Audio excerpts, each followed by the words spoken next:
Hello दोस्तों। चलो देखते हैं कि कल निफ्टी में क्या हो सकता है। निफ्टी का एक्सपायरी है। कल के वीडियो में मैंने बताया था कि बैंक निफ्टी अब मेरे लिए पॉजिटिव है, क्योंकि जो बैंक निफ्टी का पीसीआर था ना वो 0.5 हो गया था और निफ्टी का पीसीआर था 0.76। तो निफ्टी में गुंजाइश थी गिरने की, लेकिन बैंक निफ्टी में कोई भी गुंजाइश नहीं थी।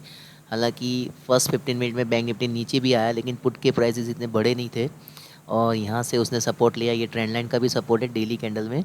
हम डेली कैंडल देख सकते हैं। डेली कैंडल में देखो आप, कंटिन्यूस बैंक निफ्टी सपोर्ट बना के जा रहा है। ये डेली का चार्ट है बैंक निफ्टी का। और देखो यहाँ पे इसने क्या किया, यहाँ से पहली बार जंप लिया वापस आया, दूसरी बार जंप लिया वापस आया, तीसरी बार जंप लिया वापस आया। तो हर बार ये जो ट्रेंड लाइन है ना, डायनेमिक सपोर्ट के हिसाब से काम कर रही है। और उसने सपोर्ट पे ही अच्छा सा हैमर कैंडल भी बनाया है, और जब भी सपोर्ट में हैमर कैंडल बनता है तो एक अच्छा साइन होता है। तो बैंक निफ्टी यहाँ से गिरने के जो चांसेस है कम दिखाई दे रहे हैं। अगर हमको इसमें नेगेटिव होना है तो आज के लो का वेट करना पड़ेगा। अगर आज का लो तोड़ता है वापस तो हम इसमें नेगेटिव हो जाएंगे। तो जो आज का लो बन रहा है वो है हमारा 47,480। तो 47,480 के नीचे अगर बैंक निफ्टी दिखता है तो हम इसमें पुट साइड जा सकते हैं। ऊपर के लिए हमारा जो टारगेट रहेगा पहला, अगर मार्केट कल फ्लैट खुलता है, इसी जोन में खुलता है, तो ये जो रेजिस्टेंस है ना वो इमीडिएटली रेजिस्टेंस के हिसाब से ही काम करेगा। ये जो जोन है, और जोन का जो लेंथ है वो 780 से 920 का है। तो यहाँ पे हमको ट्रेड नहीं लेना चाहिए, यहाँ पे हमें अवॉइड करना चाहिए। और अगर ये 920 को अगर खुदाता है बैंक निफ्टी, तो सीधा टारगेट हमारा 48,240 का बन रहा है। तो मतलब 300 पॉइंट का मूव हमें दिख सकता है। तो हमें अगर फ्लैट ओपन हो रहा है और इसी जोन में ट्रेड कर रहा है से 920 से 780 के बीच में, तो हम यहाँ पे ट्रेड नहीं लेंगे। 920 के ऊपर अगर 30 मिनट का कैंडल भी क्लोजिंग देता है तो हम 48,250 के लिए जा सकते हैं बैंक निफ्टी में।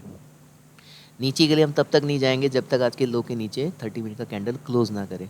अगर नीचे गैप डाउन हो जाए मार्केट, अगर बाई चांस, और इसके नीचे अगर मार्केट खुलता है तो फिर सीधा ये टारगेट मिल रहा है हमको, जो कि है ऑलमोस्ट 47,000। तो मतलब 400 पॉइंट का इसमें भी स्पेस हमको मिल रहा है नीचे।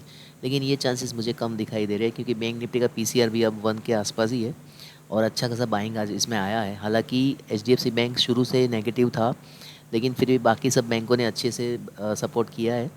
ऑलमोस्ट सब पीएसयू बैंक अच्छे चले हैं। तो बैंक निफ्टी में मुझे वीकनेस थोड़ी कम दिखाई दे रही है।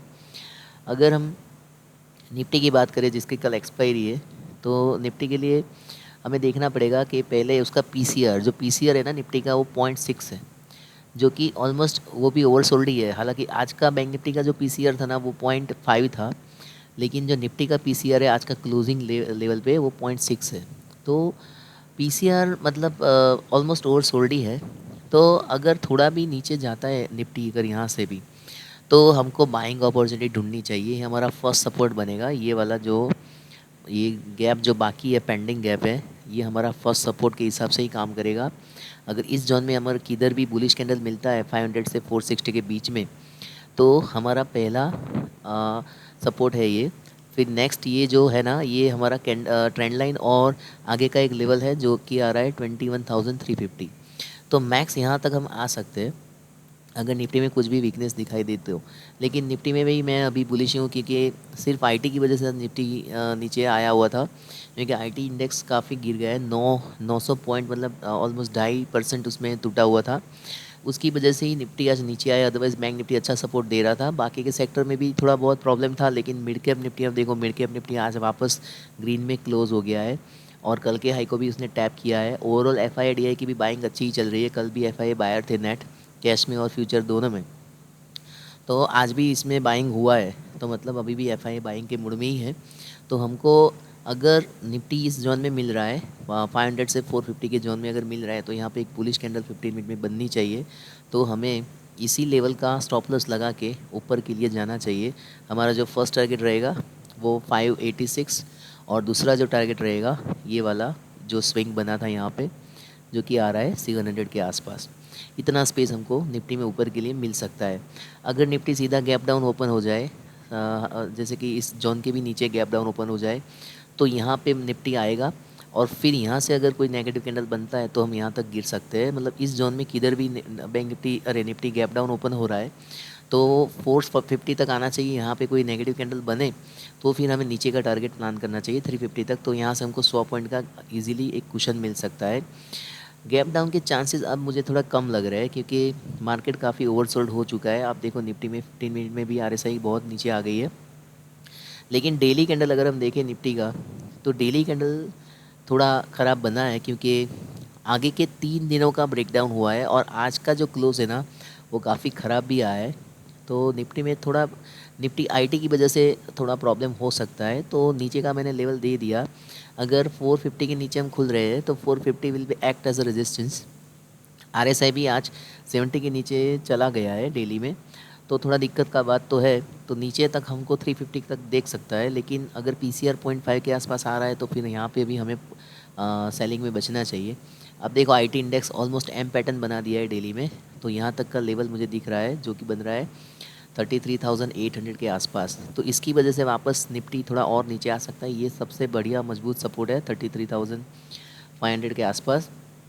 तो अभी भी एक थोड़ा 800 पॉइंट का स्पेस है कि जो कि निफ्टी को गिरा सकता है। लेकिन बैंक निफ्टी अच्छा खासा मजबूत बना हुआ है। ये मिड कैप, आप देखो मिड कैप में एक लगातार तेज़ी बनी हुई है और आज तो उसने कल वाले हाई को ही टैप कर दिया था।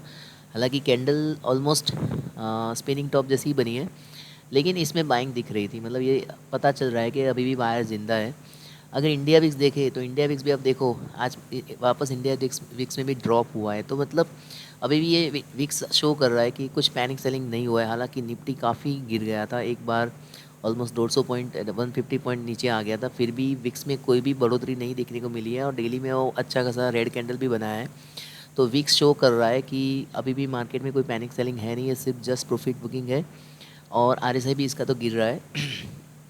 तो विक्स को देख के तो मुझे नहीं लग रहा है कल हमें रिवर्सल फाइंड करना चाहिए, क्योंकि देखो मंडे, ट्यूसडे और वेडनेसडे तीनों दिन मार्केट ऑलमोस्ट क्लोज जो हुए ना रेड में हुए, और कल एक्सपायरी है और एक्सपायरी के दिन नॉर्मली रिवर्सल आता है।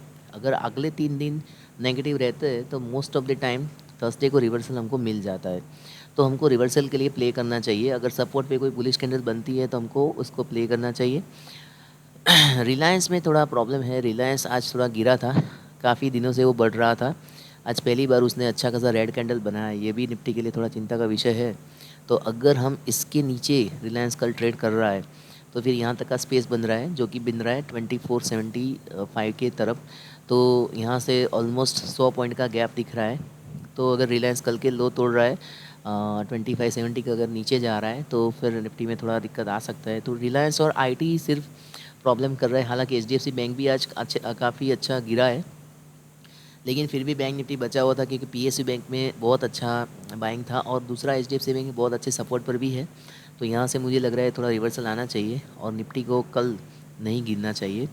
तो कल के लिए मैं थोड़ा ऊपर के लिए प्लान करूँगा, सेलिंग के लिए कम प्लान करूँगा। अगर आप सेलिंग के लिए जा भी रहे हो तो स्कैल्पिंग कर लेना, खड़े मत रहना, क्योंकि कभी भी रिवर्सल मार्केट में आ सकता है। तो दोस्तों वीडियो अच्छा लगे तो लाइक करें, शेयर करें, सब्सक्राइब करें। जय हिंद।